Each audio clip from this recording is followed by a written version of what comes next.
हाय दोस्तों, आज हम लोग जा रहे हैं बालाजी, मेहंदीपुर बालाजी।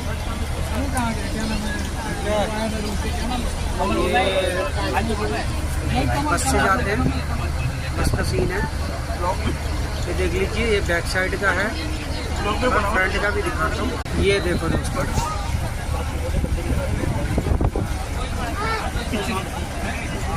बोलो बालाजी महाराज की।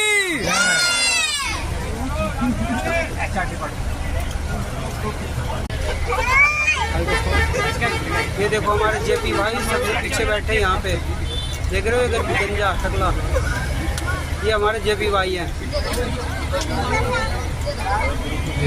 देख लो ढंग से।